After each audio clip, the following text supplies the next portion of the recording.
culture they want to practice.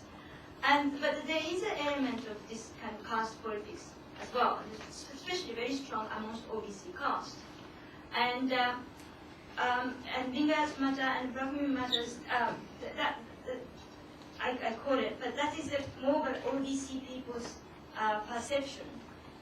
They see these high caste matters are also caste matters. That's why they want to have their own. And of course there is a lot of politicians kind of take in it, and some people say this OBC matters are purely political. There's nothing religion in it. Or some people say, well, they might develop some sort of their own religious practice or religious ideas, but maybe currently this is quite political. And so I don't know how to respond to Shashi's very elaborate and very helpful comments. And I agree there are certain clarification I need to make. And certain use of words was probably sneaky. But what I wanted to say is maybe this category of Hindu, or whether this is Hindu or this is not, is probably not that important for them. And to me, so far, what is really important is actually caste and class. And they want to raise in social status and economic status through caste organization, unfortunately. But this is I think this is the reality. There's no way, no other way that they can raise their own kind of situation. And and the other thing I should comment on is Maru's comment that maybe his predecessor was not that revolutionary, but I still think he was revolutionary. Maybe his idea was already there in the late 19th century, and it's true that there's a girls' education going on in the 19th century, but they were targeting mainly elite girls. I don't know, maybe not. But this Swamiji really put the idea into practice. He really forced, or maybe almost like bullied villagers to put their girls into his school. And so I think that's a... No, I meant Phule did it. Many other social reformers, did work among diverse castes. That's all I meant. Yeah. Well, in that sense, he is important, but not the first one.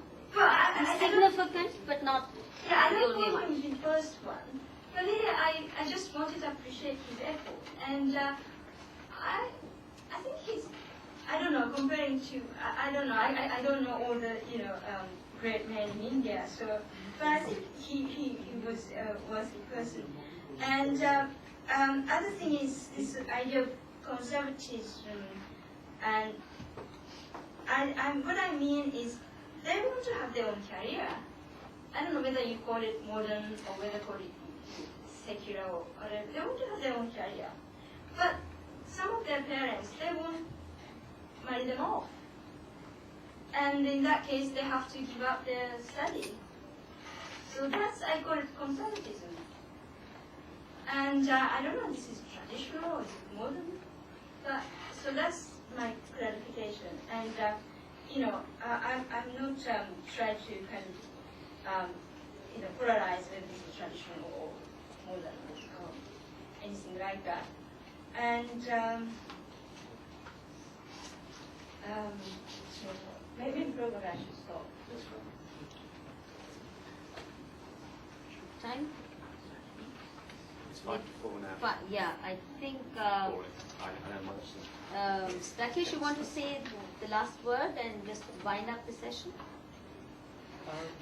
Yeah, I think I'll just mention one thing.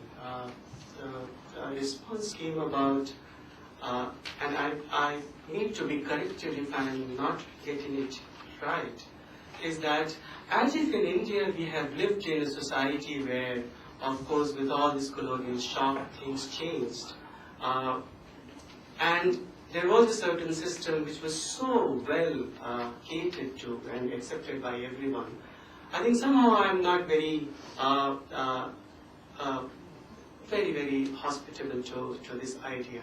Because I think we need to keep our critical and intellectual faculties aware and alert every time when we try to make such generalizations that by using the word Indian or just by allowing people to be what they were, we are going to actually create or open up a new space of intellectual debate. And I don't think we are actually doing any justice there. Because here the question is, where is the choice? And take the example of the barber and the mathematician. Well, it's a question of choice. Whether a mathematician's son is tomorrow going to become a barber with dignity, and whether the barber's son is tomorrow has the choice to become a mathematician with dignity. And then barber would say that, well, it's a very dignified thing.